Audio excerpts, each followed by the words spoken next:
En general, la idea es de que en México nunca ha existido la democracia. Bueno, ni siquiera podemos decir que haya existido la democracia electoral. Los mexicanos nunca hemos elegido presidente de la República, desde Guadalupe Victoria hasta la fecha.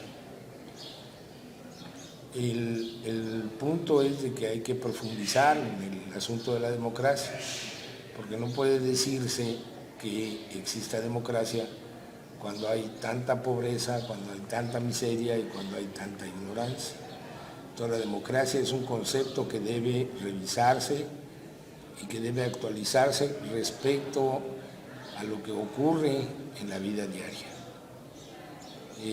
Ahí está en la página de la tarea, chéquenla por favor y nos vemos la siguiente clase. Tendrá razón el maestro de que en México no existe la democracia, pero en la tele, en las noticias y los demás medios informan lo contrario. Siempre dicen que estamos progresando, que vamos por buen camino y que existe un ejercicio pleno de la democracia. ¿Será cierto o la respuesta estará en la gente que me rodea? Supongo que tendré que poner más atención e investigar más sobre la democracia en el país. ¿Y cuál es la causa de este desorden y si existe alguna posible solución al problema?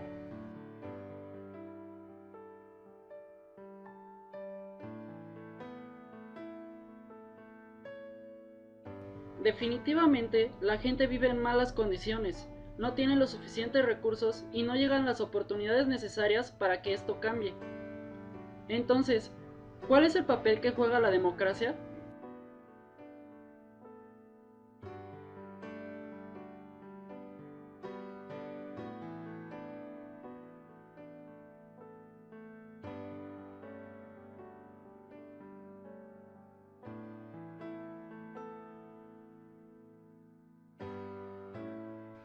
Esto no está bien. Ellos no deberían estar trabajando. Definitivamente llegando a casa me pondré a investigar más sobre la democracia en México. Es un problema que aqueja en el país, pero parece ser que a nadie le importa, ya que están más preocupados por el próximo partido de fútbol de su equipo favorito.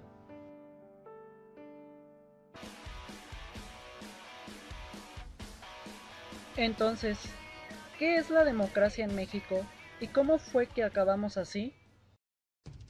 No hace mucho hubo cambio de presidente en nuestro país, después de que las elecciones fueron declaradas como limpias, equitativas y transparentes por las autoridades. Después de 12 años de gobierno panista, regresó el nuevo PRI. Casi todos los partidos aceptaron el triunfo del Partido Revolucionario Institucional y con él se renovaron las cámaras de diputados y de senadores. Todo esto hace parecer que México es un país democrático. Existen dos factores fundamentales para que en una sociedad se ofrezca un sistema democrático. El primero es la democracia civil, que se define como derechos, libertades y garantías individuales de los ciudadanos ante la ley, así como las instituciones encargadas de que esto se cumpla. Y el segundo es la democracia social, la cual es básicamente permitir que todos los sectores de la sociedad vivan de una manera digna. En México no hay posibilidad de tener una vida digna. Existen más de 50 millones de pobres. Se sufre de pobreza material y alimentaria.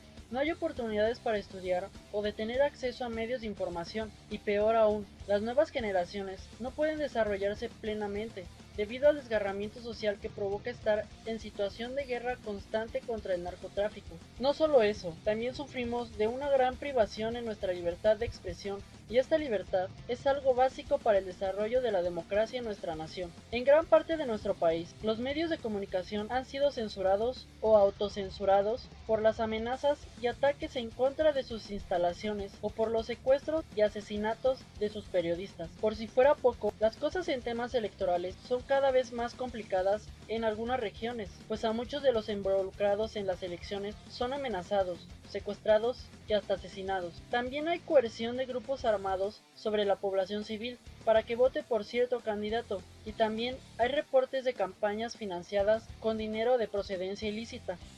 Entonces, ¿qué debemos hacer para cambiar la situación? Necesito un descanso. Somos capaces de construir una de las ciudades más grandes del mundo sobre el agua, la Ciudad de México. Entonces sí se puede. Tenemos riquezas que otros no tienen, petróleo, plata, bellezas naturales. Entonces sí se puede. tenemos las ideas y las ganas para transformar al país. Entonces sí se puede. Tenemos la energía, tenemos el compromiso para mover a México. Entonces sí se puede. Somos México, tenemos una firme convicción. Sí se puede. Cadena 30, la televisión más abierta que nunca. Recuperamos la comunicación telefónica hasta Caracas con Andrés García, el líder estudiantil, para que nos platique la situación que se vive allá. Andrés, te escuchamos fuerte y claro. Platícanos cómo se vive esta mañana el amanecer allá en Caracas, Venezuela, después de estas últimas 72 horas. Salimos en busca de que hubiese seguridad en nuestras universidades y que hubiese seguridad para los jóvenes. En respuesta a eso, lo que hemos recibido es represión y violencia por parte de las autoridades policiales y las autoridades militares, así como violencia verbal, insultos y demás de parte del presidente y de sus ministros. Eso por un lado, Andrés, pero también Nicolás Maduro ha dicho que no permitirá estas situaciones y que por el contrario habrá mano dura. ¿Cuál sería la respuesta de ustedes? Nosotros ante la violencia, paz; ante la represión, paz; ante los ataques constantes del gobierno, nosotros estamos gritando paz. Eso es nuestro objetivo, paz. Paz para nosotros, paz para el país, paz para los jóvenes que nos acompañan en cada una de las manifestaciones en lucha por sus derechos. Nosotros lo que exigimos son que el gobierno cumpla con sus deberes hacia nosotros los ciudadanos. Si el gobierno continúa reprimiendo, nosotros seguiremos en la calle. Esto no puede ser. El problema no solo es en México. No creo que sea coincidencia que en América Latina, y hablando de países tercermundistas, pase esto. Definitivamente el gobierno y la pobreza que se tienen son factores para que esto esté pasando. Es el gobierno quien se aprovecha y manipula, y esconde la información, y hace creer a la gente que todo va bien y que vamos progresando. Esto no puede estar pasando. Pero, ¿seré el único que lo piensa? ¿Tendremos solución? ¿Qué pensarán las demás personas? Creo que el principal obstáculo para que no se desarrolle plenamente la democracia en el país es la corrupción, dado que la corrupción está presente en todos los ámbitos de nuestra vida. Casi nos inculcan que si el que no tranza no avanza, y obviamente eso llega a todos los niveles de la sociedad. Y otro obstáculo es la falta de información. Normalmente cuando la gente va a votar siempre lo hace siguiendo a un partido más que a las ideas propias de los individuos que se postulan para los diferentes cargos públicos. Pues yo creo que el principal es la desigualdad. Mientras no haya la suficiente igualdad de oportunidades para la mayoría de la población, es difícil hablar de las posibilidades de democracia. Puede haber una igualdad ante la ley, pero esa igualdad ante la ley no garantiza la igualdad a nivel de la práctica, a nivel de todo la vida cotidiana, lo material. Entonces, desde mi perspectiva, no se puede hablar de que vivimos en una sociedad democrática cuando hay tantos excluidos de oportunidades, de derechos, de posibilidades. Tenemos efectivamente ciertas libertades, pero en el momento en que queremos ejercerlas, pues nos encontramos con toda una panorámica, con todas unas condiciones que hacen que estemos excluidos de esos derechos. Entonces, mientras no haya una repartición más equitativa no solo de condiciones materiales, sino de derechos, de oportunidades, de capacidades, no creo que se pueda hablar de una verdadera democracia. Además de que existe un problema severo en cuanto a la cultura política. Nuestra tradición histórica, junto con el desarrollo histórico a nivel mundial, pues de alguna manera nos ha llevado a un desarrollo de la democracia muy desigual, ¿sí? Con esto nos podemos dar cuenta de que las personas le atribuyen el problema a la corrupción, la falta de información y a la evidente desigualdad. Yo creo que tienen razón porque, como se sabe, la gente que tiene en sus manos el poder se aprovecha de los más pobres. Eso lo podemos observar en las campañas políticas. Por otro lado, no solo se debe a la falta de información, sino también es importante mencionar que hay quienes no les interesa su país o quienes al tener en sus manos la información no saben qué hacer con ella. Y sobre la desigualdad, yo creo que en gran parte tiene que ver con nuestro gobierno.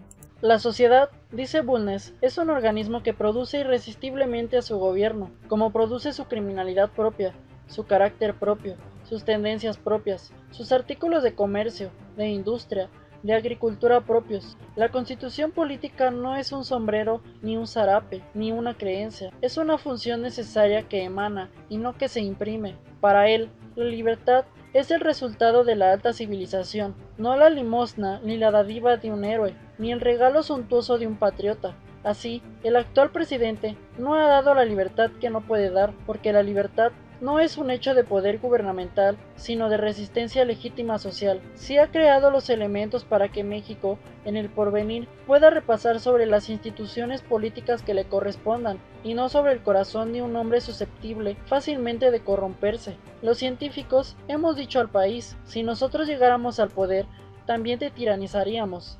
Esto no es un cinismo, sino casi una heroicidad. Aconsejamos a la sociedad que no se crea de nadie que le ofrezca la libertad, y si nosotros lo hiciéramos, la engañaríamos. La libertad la hacen los pueblos en sus virtudes, no los gobiernos con su necesario espíritu de dominación. Sin embargo, la sentencia elaborada por Bulnes de que el progreso económico tendrá su correspondiente efecto político no solo es certera, sino perfectamente aplicable al México de nuestros días. Después de tanto analizar, llegué a la conclusión de que en México hay 53 millones de pobres, el 46% de la población está en condición de pobreza extrema. En México hay exclusión y desigualdad, no solo pobreza. Cuando existe democracia, la sociedad en su conjunto ejerce el poder, los ciudadanos eligen a quienes los representan para tomar las decisiones de gobierno. Tales representantes surgen de la voluntad de sus representados y son escogidos con absoluta libertad, pero los ciudadanos pobres que carecen de lo necesario para satisfacer sus necesidades básicas no son totalmente libres para elegir, pues la pobreza hace vulnerable su voluntad. Sus necesidades apremiantes y urgentes no les permiten tomar decisiones sin diferentes influencias que condicionan su libertad. Una verdadera democracia no logra desarrollarse cuando hay muchas diferencias económicas y gran parte de la población sufre pobreza. Habrá entonces una democracia muy imperfecta y deficiente. Es más, las prácticas surgidas de nuestro sistema político en neoliberalismo producen una creciente pobreza. Estructuralmente, el neoliberalismo no es capaz de remediar la pobreza, porque este modelo económico concentra la riqueza en pocas manos y agrava la situación de falta de oportunidades para la mayoría. La percepción es que los poderosos no defienden los intereses del pueblo, sino más bien intereses particulares. Es un círculo de desconfianza que se enfatiza con las nuevas élites que han alternado el poder en México. Estamos en medio de dos visiones muy opuestas entre sí. Por un lado tenemos a los políticos asegurando que la democracia en México funciona, que las instituciones hacen su trabajo y que las leyes protegen a los ciudadanos, y por otro lado a las personas que viven en estados autoritarios o en un sistema político débil, anárquico y corrupto, o como dicen los expertos, un estado fallido. La pobreza no existe por falta de recursos, sino por falta de voluntad política para erradicarla. Para poder construir un mundo democrático basado en la justicia social y en el equilibrio ecológico, la pobreza tiene que ser enfrentada con cambios sustanciales en las estructuras políticas. En pocas palabras, se debe de estar consciente de que la democracia no es salir a votar y ya, eso es solo democracia electoral, pero es deber y obligación de nosotros como sociedad obligar a las autoridades elegidas que cumplan con su responsabilidad para que todos mejoremos nuestra calidad de vida, que tengamos seguridad sin importar dónde vivamos, que la pobreza disminuya y que se acabe con la desigualdad social. Tomando en cuenta todo esto, los ciudadanos a diferentes grados de conciencia evaluamos la calidad de nuestra democracia. Con lo que hemos visto tan brevemente, es algo desolador y hasta nos cuesta calificarla o siquiera pensar que tiene calidad. Las instituciones están atrapadas dentro del poder. La transparencia, objetividad, certeza y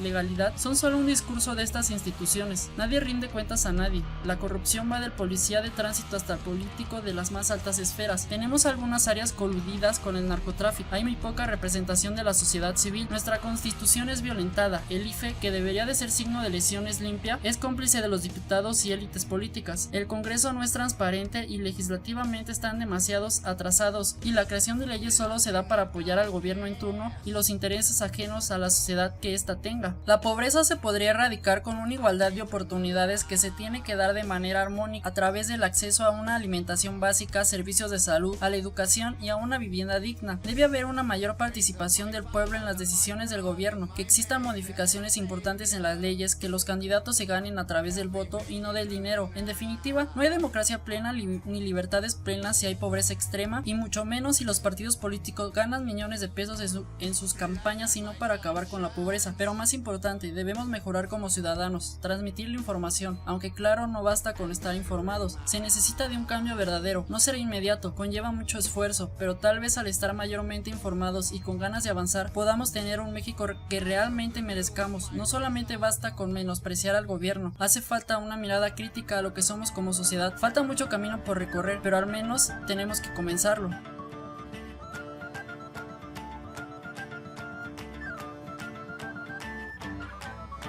Nacimos para aguantar lo que el cuerpo sostiene. Aguantamos lo que vino y aguantamos lo que viene. Aguantamos aunque tengamos los segundos contados. Nuestro cuerpo aguanta hasta 15 minutos ahorcado. Aguantamos latigazos que no